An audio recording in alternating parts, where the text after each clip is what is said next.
My fees for a year is 1,751 cedis, and the accommodation fees for a semester is 427 cedis.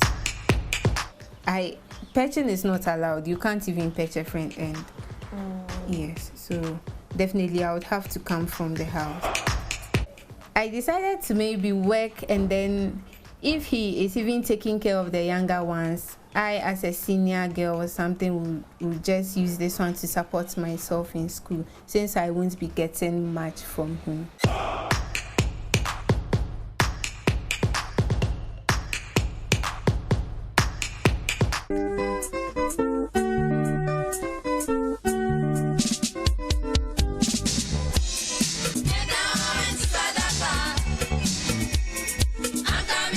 Sandra Apia meticulously fixes artificial nails for one of her clients.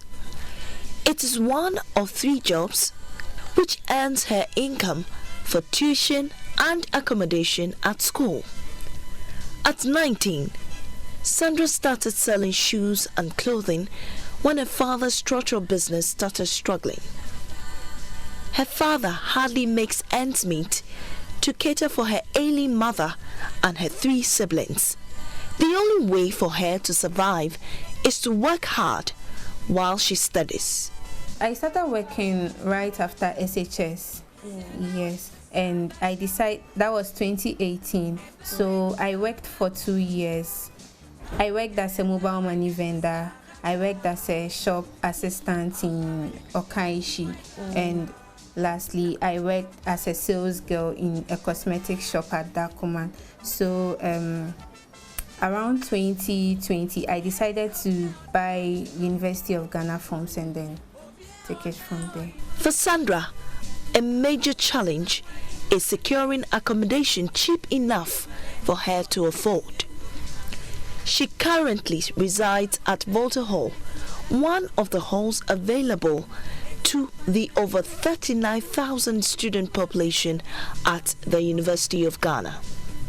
The university has 11 halls providing housing to students at a fee. An application portal is open every year for students to apply. I decided to maybe work, and then if he is even taking care of the younger ones, I as a senior girl or something will just use this one to support myself in school, since I won't be getting much from him. I pay my fees, pay my accommodation fees. My daddy sometimes supports with the provisions. That's when I'm coming to school. But when I get here, everything is up to me. I work with, I feed from what I earn as a nail technician.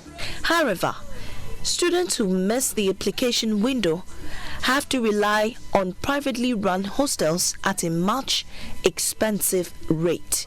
Sandra is one of the lucky few to have a room in the traditional hall. She pays a little above 900 cedis a year. Currently, my fees for a year is 1,751 cedis, and the accommodation fees for a semester is 427 cedis. Okay, sometimes in a day I can say maybe I would get 150 or 200, and I cannot save all that 150 or 200 and be like I'm using that to pay my fees. At least I'll go to the market at the end of the week. So out of that 150, okay, let me say 200 cedis, I will save 50 cedis and then keep 50 cedis to myself. That's what I'll be feeding on, maybe buy some books, some stuffs and all that, and the remaining 100 cedis I'll put it aside. And sometimes too, I've been sending my mom money. But for off-campus hostels, students spend as much as 6,000 cedis a year for a room.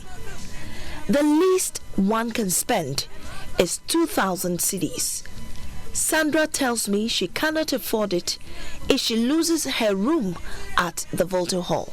If I'm not able to get accommodation on campus, definitely I would have to come from home, because purchasing is not allowed. You can't even purchase front end.